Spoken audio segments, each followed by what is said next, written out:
Mesdames, Messieurs, bonjour. C'est un plaisir renouvelé pour moi de vous retrouver sur cette émission Entretien du jour. Une femme en menstruation, normal, n'est-ce pas? Du moins, normal, du point de vue, je dirais, biologique.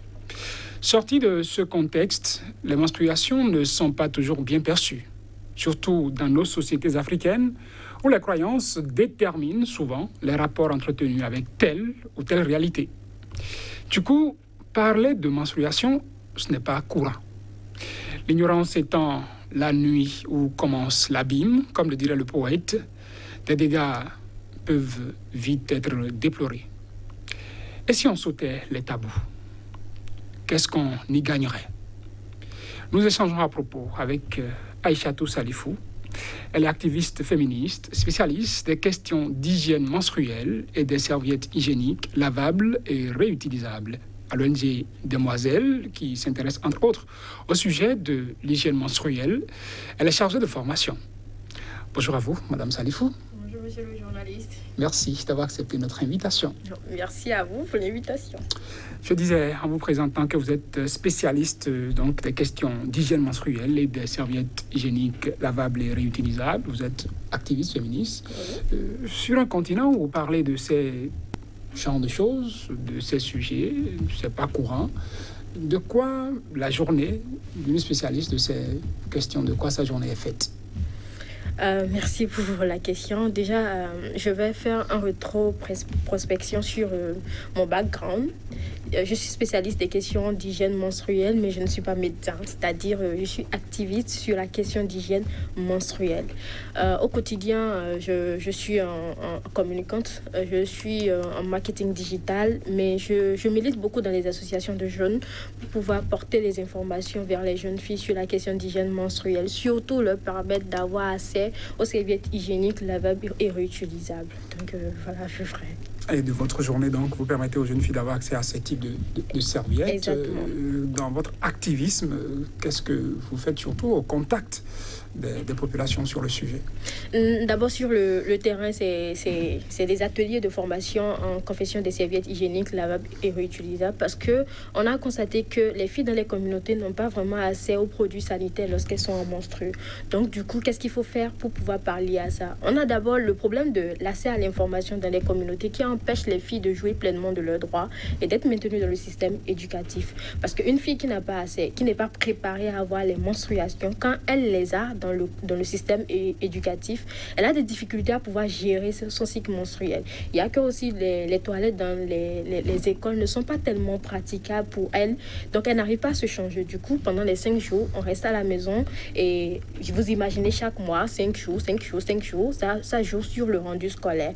Et aussi, certaines jeunes filles, on leur donne des pagnes, les mamans leur donnent des pagnes, moi aussi on m'en a donné, où c'est vraiment difficile de pouvoir utiliser ces pagnes-là à cause de l'inconfortabilité. Donc du coup, pourquoi ne pas leur permettre d'avoir accès à des serviettes qu'elles pourront changer tout de suite rapidement et elles seront confortables dans ces serviettes-là, d'où les serviettes hygiéniques lavables et réutilisables.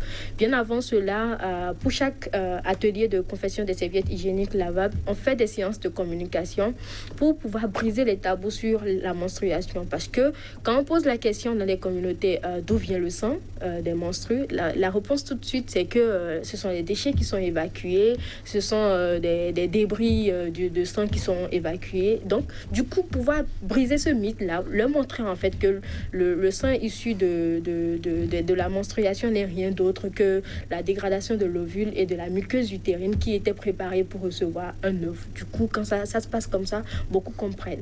Et il y a aussi l'aspect du manque d'accès à l'information sur l'hygiène menstruelle. Parce que quand on parle de serviettes hygiéniques lavables et réutilisables, c'est beaucoup plus de comment avoir une bonne hygiène pour pouvoir éviter les infections sexuellement transmissibles et avoir une bonne hygiène quand on est en menstrue. Est-ce que c'est facile pour vous d'aborder ces sujets? Surtout quand vous touchez à la menstruation sur le terrain. Je le disais en introduction, nous sommes dans des sociétés africaines, puisqu'on en a plusieurs traditions africaines, où aborder le sujet de menstru n'est pas souvent bien reçu. Ouais. Je vous parle de mon expérience. Déjà, quand j'étais jeune, c'est vrai que j'abordais les questions de santé de reproduction avec les jeunes filles, comment ne pas tomber enceinte, comment éviter les infections sexuellement transmissibles. Mais la question de l'hygiène menstruelle, on n'aborde pas toujours. Parce que moi-même, ça faisait d'abord un tic quand il va s'agir de parler des règles, du sang, de tout, parce qu'on a vécu dans un système où on ne nous a pas informés. Donc, dernièrement, j'ai piloté un projet au sein du scoutisme. Je suis scout. Au sein du scoutisme, le projet, il s'agit de l'accès à l'information sur la santé sexuelle et aussi la confection des serviettes hygiéniques, lavables et réutilisables. Donc, je me suis rendu compte que dans les communautés, c'est beaucoup plus récurrent où quand tu fais sortir le mot règle, quand tu fais sortir le mot menstru, ça cause un tic où il y avait une timidité. Il y a des personnes qui n'arrivent pas à s'exprimer, il y a des personnes qui n'arrivent pas à faire sortir les mots dans ce sens-là. Je me rappelle, dernièrement, j'étais à Kobe pour une série, un atelier de confection des serviettes hygiéniques, lavables et réutilisables. Lors de la séance, quand j'ai dit, la thématique aujourd'hui, c'est l'hygiène menstruelle, au départ, c'était vivre, on dansait, on chantait, mais quand la thématique est sortie comme ça, c'était un repli sur soi, c'était... on n'a pas envie de parler de ça, c'est intime, pourquoi on parle de ça? J'ai essayé de discuter avec la communauté, mais ça ne donnait vraiment rien de bon. Mais à la fin de l'atelier, je me suis rendu compte qu'il y avait une fille qui n'arrivait même pas à faire sortir un mot sur les règles, qui s'est mise elle a porté une culotte où elle montrait à ses amis comment porter une serviette hygiénique, lavable et réutilisable. À la fin de la journée, j'étais vraiment satisfaite parce que au moins j'ai pu briser ce tabou-là du fait que les menstrues, c'est vrai, c'est intime, mais on devrait en parler parce que ça fait partie de toute une vie d'une jeune femme. Les arguments qu'on entend surtout, que ce soit du côté religieux ou pas, c'est que c'est impur, ce n'est pas sain. Ouais. Quand vous êtes en menstruée, vous êtes femme, vous n'allez pas dans certaines assemblées religieuses. À la maison, si vous êtes marié, même vous n'avez pas droit, vous ne devez pas dormir, je dirais, dans le même lit que votre époux. Vous devrez avoir douche à part, chambre à part, ustensiles de cuisine, on n'en touche pas. Et après, c'est qu'il faut purifier tout ça. Est-ce que vous rencontrez ce type d'arguments sur le terrain aussi? Oui, exactement. Et je vous assure tout, je vis dans la même situation où je suis musulmane. À la maison, quand tu es en menstruation, tu n'as vraiment pas le droit de faire certaines choses.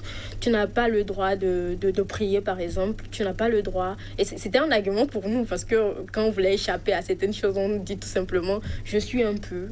Vous imaginez, se dire ça, c'est se créer, s'auto-exclure de certaines activités qu'on pouvait faire. Dans certaines communautés, quand les filles sont en menstruation, comme vous l'avez dit, elles n'ont pas accès à leur quotidien, n'ont pas accès à la famille, elles sont exclues. Et c'est vraiment une situation traumatisante. Une fille saigne en moyenne 255 à 3000 jours pendant sa vie. Vous imaginez, pendant 255 jours à 3000, à quel point elles sont discriminées, à quel point elles sont rejetées. Et c'est un traumatisme qui touche d'abord la femme elle-même, mais aussi la société, parce qu'elle ne pourra pas contribuer au développement de la société tout en étant traumatisée, tout en étant psychologiquement abattue. Donc, c'est ce que je pense par rapport à ce qui se passe dans les communautés. Est-ce qu'il y a des conséquences, je dirais des inconvénients qu'on peut attacher, liés déjà à ce manque de communication, à ce manque de dialogue sur la question de menstrues? Est-ce que vous enregistrez des dégâts sur le terrain qu'on pourrait imputer à ça? Oui, exactement. D'abord, le taux d'absentéisme scolaire chez les jeunes filles. Vous voyez, une jeune fille qui est au cours primaire et qui veut passer en 6e, c'est généralement, d'abord les règles, c'est généralement entre 8 à 15 ans. L'âge pubertaire. Donc, 8 à 15 ans, on suppose que la jeune fille, elle est en 5e ou elle vient tout juste de passer en 6e. Donc, elle n'est pas préparée à vivre cela. Et psychologiquement, on est abattu. Donc, quand elles sont dans le système scolaire, elles n'arrivent pas à gérer. Et c'est source d'abandon scolaire, c'est source de rejet. Aussi, dans les femmes dans les communautés où elles sont exclues de leur milieu de vie, elles sont exclues de certaines activités. Il y a beaucoup d'opportunités qu'elles perdent. Aujourd'hui, il y a des filles qui sont en menstrues qui décident de ne pas faire le sport, de ne pas aller au sport. Alors que le sport, aujourd'hui, dans notre système éducatif, ça fait une matière.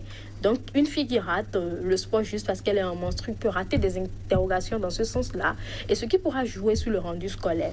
Et comme je l'ai cité tout à l'heure, une fille qui est discriminée, qui est exclue de son milieu de vie, carrément ne pourra pas contribuer au développement de sa communauté. Parce que avant de pouvoir réfléchir, innover, de pouvoir participer aux instances de prise de décision, c'est qu'on psychologiquement on est bien posé pour pouvoir bien réfléchir, c'est qu'on n'est pas discriminé, c'est qu'on a vraiment la liberté de pouvoir s'exprimer, en quelque sorte.